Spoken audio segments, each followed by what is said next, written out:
All right, our last section of our prerequisite chapter, section 6, we are going to be looking at solving absolute value equations. We touched base on that a little bit ago, but kind of talk a little bit more about that, and then also solve absolute value inequalities as well with quadratic inequalities, and then look at an equation that we'll be using quite a bit once we start working more with quadratics, and that's the projectile motion equation, which is really important in a lot of our real world quadratic equations. So to go ahead and get started, let's look at solving absolute value equations. Just something kind of basic here. So the absolute value of x is equal to 5.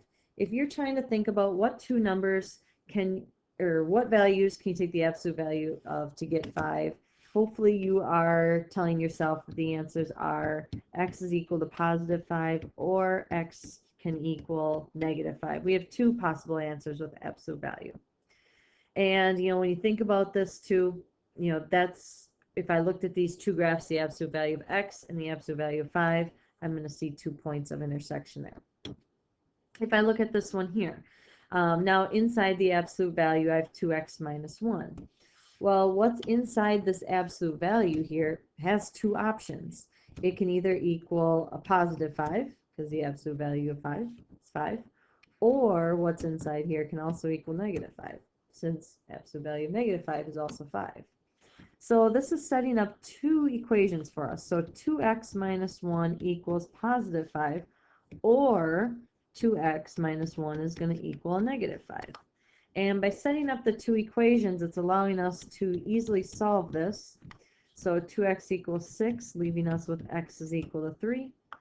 Add 1, 2x is equal to negative 4, giving us x is equal to negative 2. So we have two possible solutions when you are solving the problem.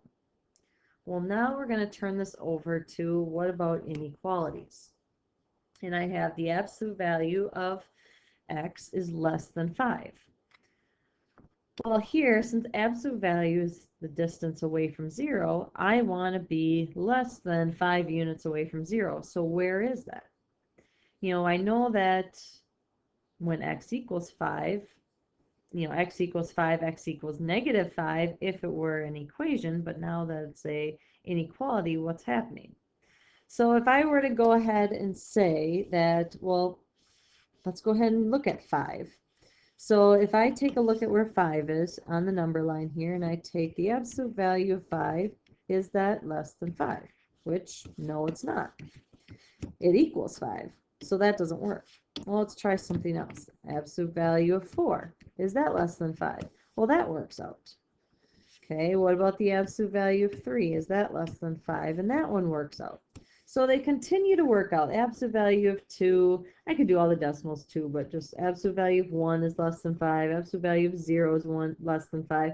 And now if I keep going, hopefully I'm going to get there until I get to negative 5 again. And then I get to a problem, because the absolute value of negative 5 is not less than 5, it equals 5. So what's happening here is I am getting really close to negative 5. I'm getting really close to 5, but it's all the values that are between that I'm going to end up with that work out here. Now if I was to change this and now say, well, instead of this being x is less than 5, absolute value of x is less than 5, what if it's greater than 5? What's going to be different here? Well, hopefully you're saying to yourself, well, it's just going to be the other side, because now we're talking about the numbers 6, 7, 8, 9, 10, and also negative 6, negative 7, negative 8, negative 9, 10. We're talking about the outside to everything. Oops, that's what I just did. So now, what about if you look at this graph? The absolute value of 2x minus 1 is less than 5. So I have my graph here of the absolute value of 2x minus 1, and I have my graph at 5. If I want what's inside the absolute value here to be less than 5, I'm talking about everything that is between these two values here. These numbers here are what's going to be less than 5. So how do I find those two values? We'll solve the problem. 2x minus 1 equals 5. 2x minus 1 equals negative 5. Okay. Now I can also, and actually I'm gonna rewrite, sorry, I want to go back to this. I'm going to take this as 2x minus 1 is less than 5, and 2x minus 1 is going to be greater than negative 5. I want it to be between these two values. I want it to be less than 5 but greater than negative 5 to get my solutions here. So if I add 1, 2x is less than 6, x is less than 3. Add 1, 2x is greater than negative 4, leaving us with x is greater than negative 2. So from negative 2 to positive 3, those are my solutions. I'm looking for x to be greater than negative 2, but it's going to be less than 3. If I was to just put a less than or equal to, all that would do here is rather than excluding negative 2 and positive 3, it would include them. So when you think about this here, here's kind of the overall picture of everything, is when you're taking this absolute value, I'm just looking at the first one right here, if the absolute value of x is less than a being this horizontal line that I have drawn on here, you are referring to what's happening underneath that. You're going from negative a to positive a. And so if absolute value of x is less than a, then we are going from negative a to positive a. We're talking about those values. It's the interval between the two. It's going to be greater than 1, less than the other. So my two things here, I am less than 5, but I'm greater than negative 5. Let me just go through another example to help you out with this. So if I take the absolute value, we'll go 4x minus 7, and we're going to go is less than or equal to, we'll go 9. So now what I'm going to do here is I know that it's got to be between two things because it's less than or equal to 9. So I know I've got to be 9 units with it. So I'm going to set up two different inequalities here. The 4x minus 7 is going to be less than or equal to positive 9, but that 4x minus 7 is going to be greater than or equal to negative 9. And now I'm going to solve. So I'm going to add my 7 to both sides. So 4x is less than or equal to 16. And then I get x is less than or equal to 4. On the other side here, 4x is greater than or equal to negative 2. And then I get x is greater than or equal to negative 1/2. So my interval that I'm looking at here is x is going to be greater than or equal to negative 1/2, but it's going to be less than or equal to 4. It's going to be within that interval. Okay. Now let's say we switched around this absolute value. And instead of being less than or equal to, let me just get rid of this box.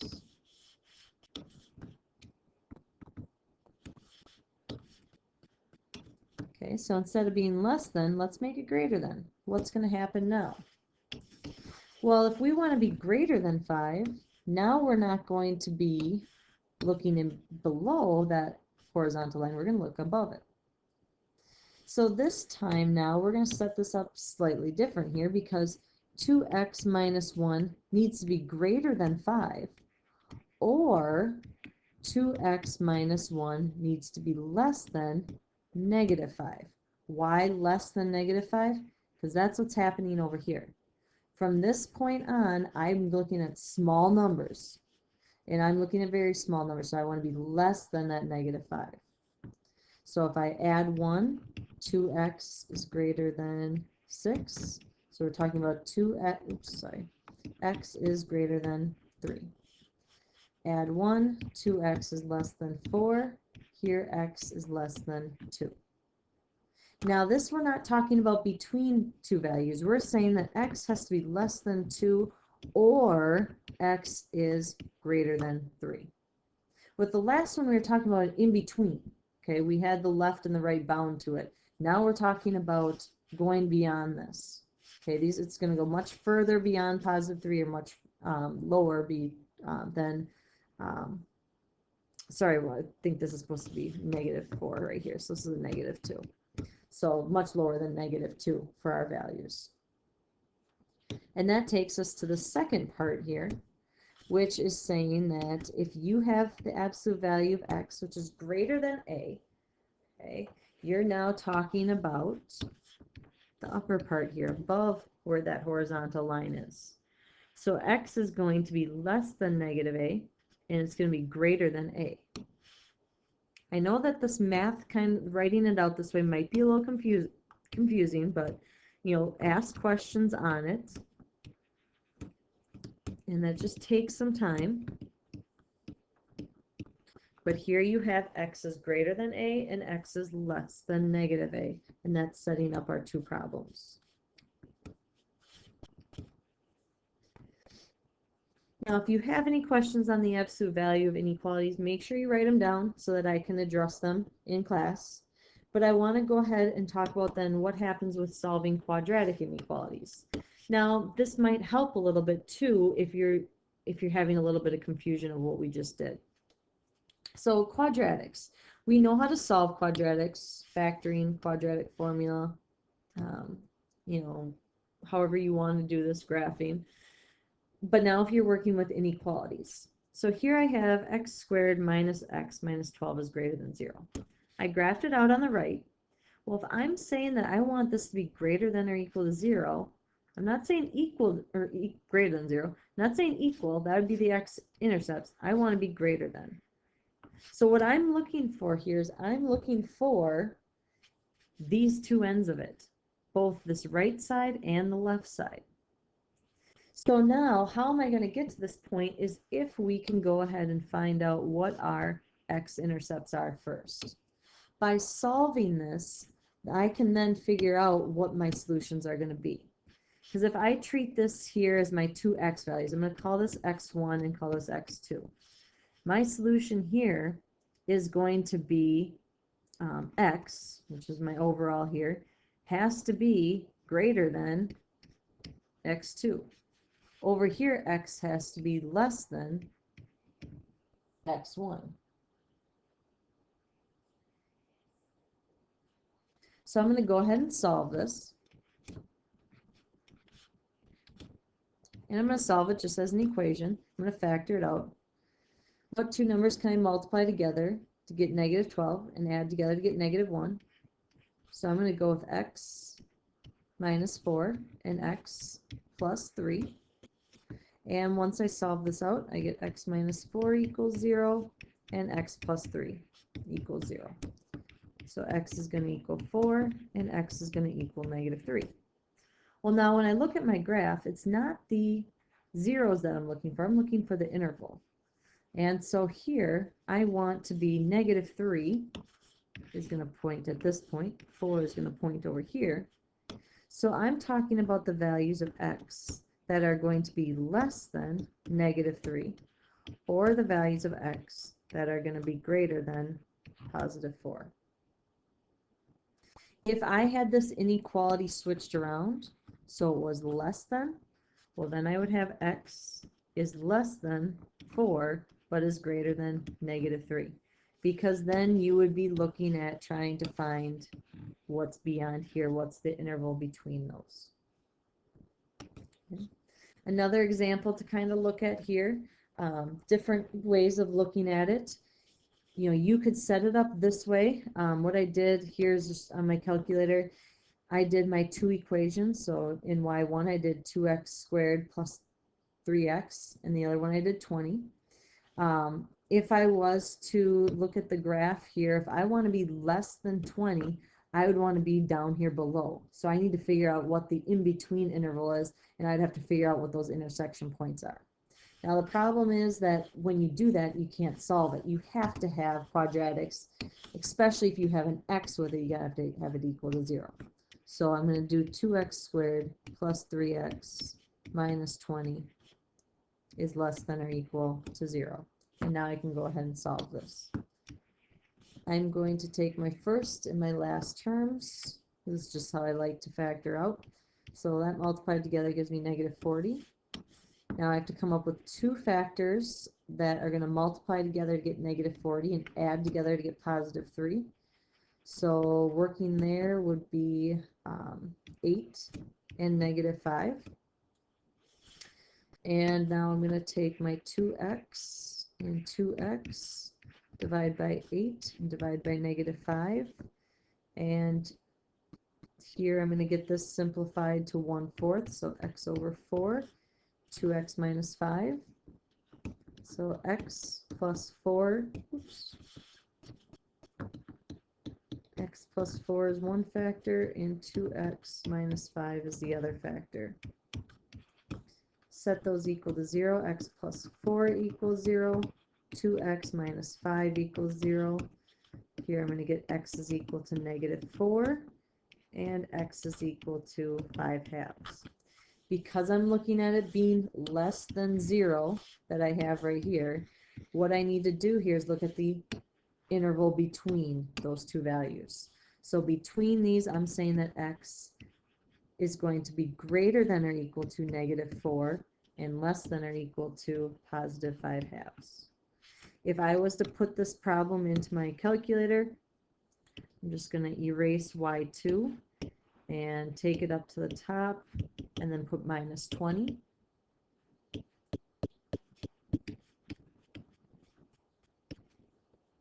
And now by doing that, my two values that I have here of negative 4 and positive 5/2, which would be here, I'm looking at the value that's below that, so it's in between. So just to kind of sum that all up, when you're talking about a quadratic and you're being less than 0, we're talking about going between 1 and 2, x1 and x2 here. So if the if ax squared plus bx plus c is less than 0, then your x value is between your two zeros. If you're going greater than 0, we're talking about these other sides here. And so now you've got two inequalities that you have to worry about. It's not in between, it's on the outsides. I know that this can kind of be a tough concept to grasp, so if you do have any questions, again, make sure that you are writing them down. The last thing that I want to go over is a problem working with projectile motion, which is really used a lot with quadratics, and it's talking about taking a object and throwing it up in the air and then having gravity really just bring it back down. So if you have a object that is launched vertically from a point, which it says s sub 0, or the initial s, feet above the ground with an initial velocity of v sub 0 feet per second, the vertical position s in feet of an object t seconds after it's launched is this equation. Now this is an equation that should be known, and you'll use it quite a bit. That eventually I don't think it needs to be memorized as much. In other textbooks, you will often see it as h is equal to negative 16 t squared plus the initial velocity times t plus, and then a lot of times they use the initial height. So your textbook just writes it out in a different way. But what this is doing here is v sub 0 is talking about the initial velocity. Okay, it's talking about what the speed is. When you throw something up in the air with some force, okay, what's the initial speed? And then when you're talking about s sub 0, this is talking about the initial height.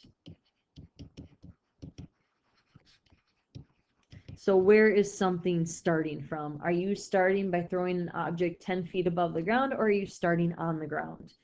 T is time, as it says here in seconds, and then S is the amount of what your height is at a given time. So let's say we look at a problem like this. What I want you to do is, using that last formula here, is I want to see if you can try and answer this one question. A rocket is launched straight up from the ground level with an initial velocity of 288 feet per second. When will the projectile's height above ground be 1,152 feet? And when will the projectile's height above ground be at least 1,152 feet? Now, I don't want just an answer. I want to see problem actually worked out with work along with it. Bring this with you to class, and if you have questions on it, try and get questions prior to coming to class. So if you have questions, make sure you let me know. Otherwise, we'll see you soon.